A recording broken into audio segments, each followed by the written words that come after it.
Hi, welcome to another session of finance. So now I'm going to name it as finance in 15 minutes. So let's cover instead of prolonged session.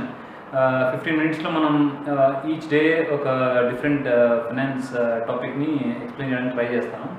So today ఈరోజు మనం inflation deflation cover చేద్దాం. ఇది ఎకనామిక్స్లో చాలా basic concept. Inflation is nothing but as you know when you pump air, మీరు ఒక tyre గాలి కొడితే ఆ టైర్ ఇన్ఫ్లేట్ అవుతుంది, గాలి తగ్గిపోతే డిఫ్లేట్ అవుతుంది. So nothing but inflation is going up and deflation is going down. So in economics language inflation is always, అంటే ఇన్ఫ్లేషన్ ఎప్పుడు కూడా ధరలను బట్టి ఉంటుంది అనమాట, అంటే ప్రైజెస్ని బట్టి ఉంటుంది. అందుకని మీరు కన్జ్యూమర్ ప్రైస్ ఇండెక్స్ అని వినే ఉంటారు, హోల్సేల్ ప్రైస్ ఇండెక్స్ అని, కన్జ్యూమర్ ప్రైస్ ఇండెక్స్ అని వింటూ ఉంటారు మీరు. సో ఇన్ఫ్లేషన్ అంటే నథింగ్ బట్ ఒక వస్తువు మనకు లాస్ట్ ఇయర్ ఏ ధరకు దొరికింది, ఈ ఇయర్ ఏ ధరకు దొరుకుతుంది, ఆ డిఫరెన్షియల్ ఎంత, దాని పర్సంటేజ్లో వాల్యూ చేస్తారనమాట. ఒక ఎగ్జాంపుల్ మనం తీసుకుంటే లాస్ట్ ఇయర్ మీరు లెట్స్ సే ఒక టూత్పేస్ట్, ఒక 200 grams టూత్పేస్ట్ లాస్ట్ ఇయర్ 20 రూపీస్కి మనకు దొరికేది, అది ఈ ఇయర్ అది మనకు 30 రూపీస్ అయింది, అంటే 10 రూపీస్ పెరిగింది. ఇది నెట్ పెరుగుదల, మీన్ ఇంక్రీజ్. సో ఈ ఫార్ములా ఇప్పుడు దీన్ని పర్సంటేజ్గా కన్వర్ట్ చేయడానికి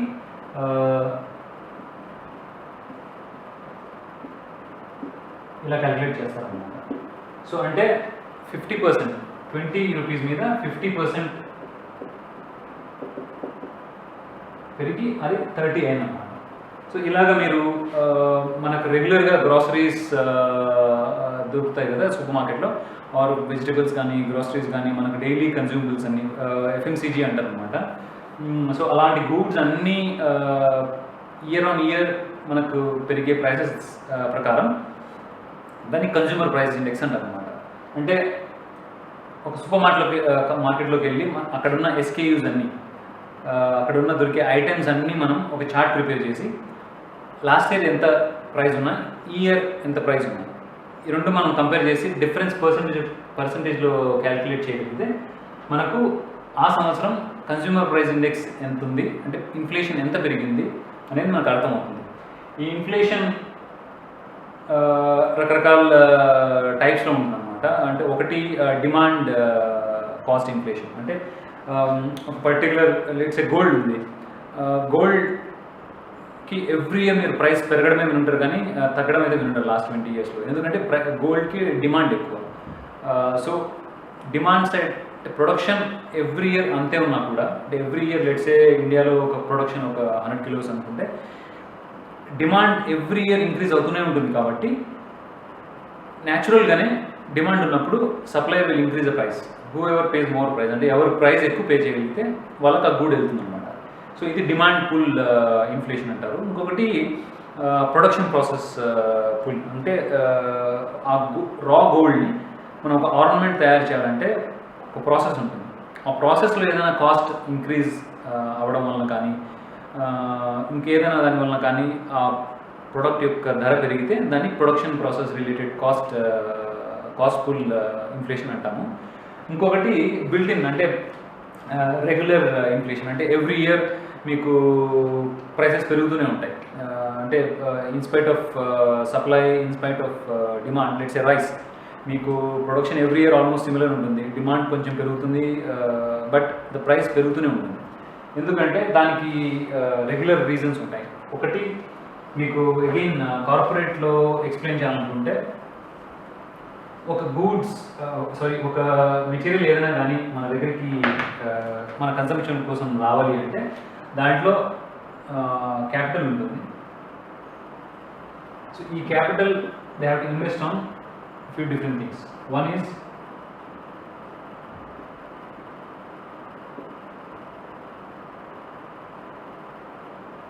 so I include men and women, so that we don't say a men, machine and material. So ఈ మూడింటి మీద మనకు ఇన్ఫ్లేషన్ దేనిపైన ఉండొచ్చు. అంటే మనం ఒక కంపెనీలో వర్క్ చేసినప్పుడు కానీ ఏదైనా వర్క్ చేసినప్పుడు కానీ ఇండివిజువల్ వర్క్ చేసినప్పుడు కానీ every year we expect certain increase in our remuneration. So మనకు శాలరీ ఇంక్రీజ్ అడుగుతాము. అలాగే machines every year machine maintenance ఉంటుంది. ఆ మెయింటెనెన్స్ చేసే కంపెనీలో కూడా శాలరీస్ ఇంక్రీజ్ అవుతూనే ఉంటాయి. మూడోది మెటీరియల్లో మనకు డిమాండ్ పుల్ ఇన్ఫ్లేషన్ ఉండొచ్చు ఆర్ సప్లై పుల్ ఇన్ఫ్లేషన్ ఉండొచ్చు. అంటే లెట్స్ ఏ మనకు క్లోత్స్ ఇండస్ట్రీ అనుకున్నాం. Last year cotton industry climate వలన కానీ or any other reason production చాలా లో ఉంటే సప్లై తగ్గిపోతుంది. సప్లై తగ్గిపోయినప్పుడు ఆటోమేటిక్గా సప్లయర్ ప్రైజెస్ అన్నీ ఇంక్రీజ్ చేస్తారు. సో ఈ మూడిట్లో మనకు ఏది కాస్ట్ పెరిగినా కూడా that will be carried on to the end customer. So మీకు ఒక కంపెనీ నుంచి ఒక ప్రోడక్ట్ మన దగ్గరికి రావాలంటే కంపెనీ నుంచి goes to distributor to retailer to consumer. And always ఈ ఇన్ఫ్లేషన్ అనేది మధ్యలో ఎక్కడ ఆగదు. Company producer to consumer transfer అవుతుంది. అందుకని మీరు రెగ్యులర్గా ధరలు పెరిగిపోతున్నాయి అంటారు. ఒక్కోసారి మీరు ఆనియన్స్ ధర చూస్తే ఒక్కోసారి 20 రూపీస్ నుంచి 100 రూపీస్ 200 రూపీస్ కిలో వెళ్తుంది. అది సప్లై సైడ్ ఇన్ఫ్లేషన్ అనమాట. అంటే సడన్గా సప్లై డ్రాప్ అవ్వడం వల్ల కానీ సడన్గా ఆనియన్స్కి డిమాండ్ సడన్గా పెరగడం ఏమి ఉండదు. సో అది సప్లై సైడ్ కన్స్ట్రెయింట్, అంటే సప్లై లేకపోవడం వలన ఇన్ఫ్లేషన్ అనమాట. కానీ ఇక్కడ మనం అబ్జర్వ్ అంటే చాలామంది డౌట్ ఏంటంటే ఈజ్ ఇన్ఫ్లేషన్ గుడ్, అంటే ఇన్ఫ్లేషన్ మంచిదా కాదా? ఎందుకు మంచిది? ఇన్ఫ్లేషన్ అస్సలు లేకపోవడం చాలా డిస్కరేజింగ్ అనమాట. ఎందుకంటే ఒక ఎకానమీలో రకరకాల ప్రొడక్షన్ ప్రాసెస్ జరిగేటప్పుడు రకరకాల ప్రొఫెషన్స్ ఇన్వాల్వ్ అయి ఉన్నప్పుడు ధరలు అసలు పెరగవు, ఎప్పటికీ ఇదే ధర ఉంటుంది అంటే మనకు మోటివేషన్ ఉండదు. అంటే why should I produce more, why should I produce at the same quality అనే క్వశ్చన్స్ వస్తాయన్నమాట. సో ఏ రీజనబుల్ ఇన్ఫ్లేషన్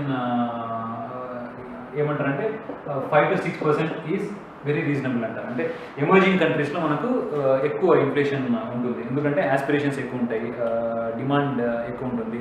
పర్టికులర్గా consumption based economies like India మన దగ్గర ఎక్కువ వేరే కన్సంప్షన్ డ్రివెన్ ఎకానమీ, అందుకని మన దగ్గర కన్సంప్షన్ డ్రైవ్ ఎక్కువ ఉంటుంది. కాబట్టి demand side people can play around and this inflation seems to be very normal.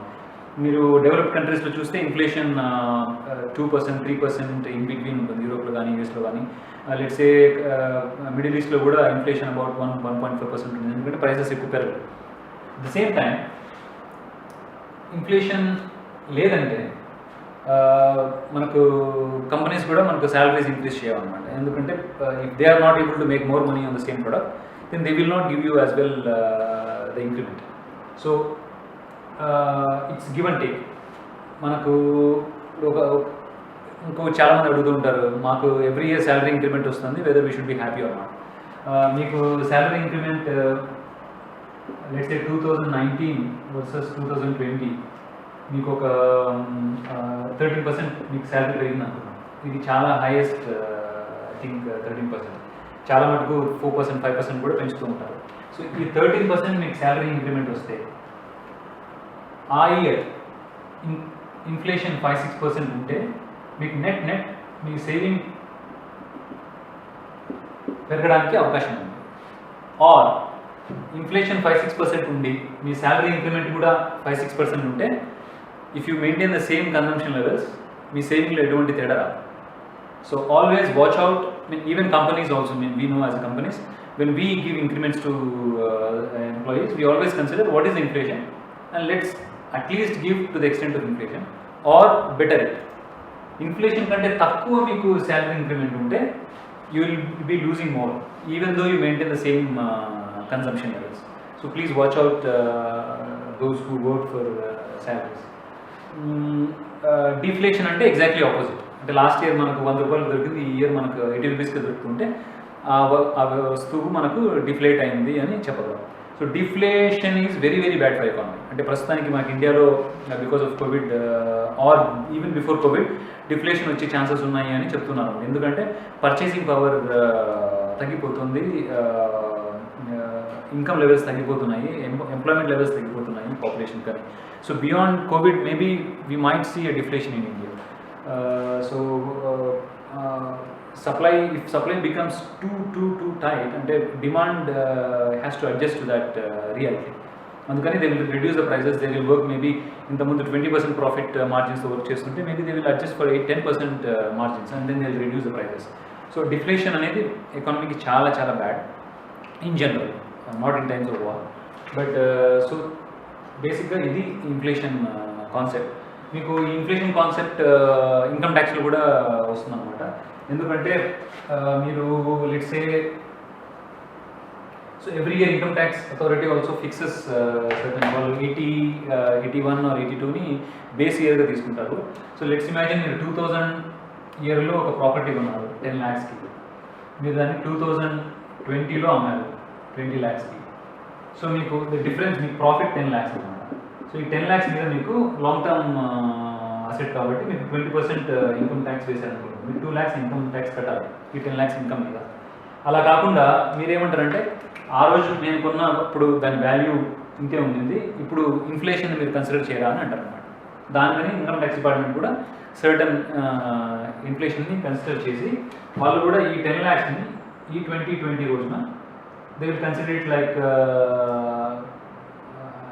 assume they will consider it as 15 lakhs or 16 lakhs. So ఈ అసెట్ ఇప్పుడు 16 lakhs ఉండేది in general inflation ప్రకారం. మీరు దాన్ని 20 lakhs అన్నారు కాబట్టి మీ ప్రాఫిట్ 4 lakhs. దాని మీద మీరు 20% ట్యాక్స్ కడితే 0.8 lakhs మీరు ఇన్కమ్ ట్యాక్స్ కట్టండి అని చెప్తుంది అనమాట. సో ఇన్ఫ్లేషన్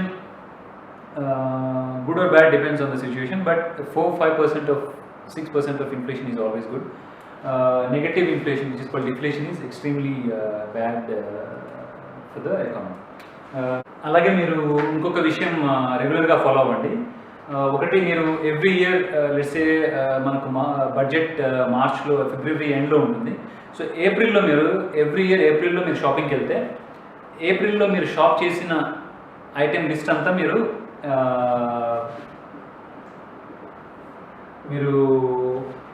సూపర్ మార్కెట్కి వెళ్తే మీకు బిల్ వస్తుంది. అదర్వైజ్ మీరు నార్మల్గా ఏదైనా కిరాణా స్టోర్కి వెళ్తే కూడా మీరు ఒక చిట్టి అయినా తీసుకోండి. ఎవ్రీ ఇయర్ మీరు ఈ చిట్టీస్ అన్నీ కలెక్ట్ చేస్తూ ఉండండి. ఆర్ ఎవ్రీ ఇయర్ కాకుండా ఎవ్రీ 6 months ఒకసారి కలెక్ట్ చేస్తూ ఉండండి. అండ్ దెన్ కంపేర్, మీరు ఎవ్రీ ఇయర్ మీరు కొనే రెగ్యులర్ వస్తువులకి 6 monthsలో మీరు ఎంత ప్రైస్ ఎక్కువ పే చేస్తున్నారు మీరు ఊహించుండరు.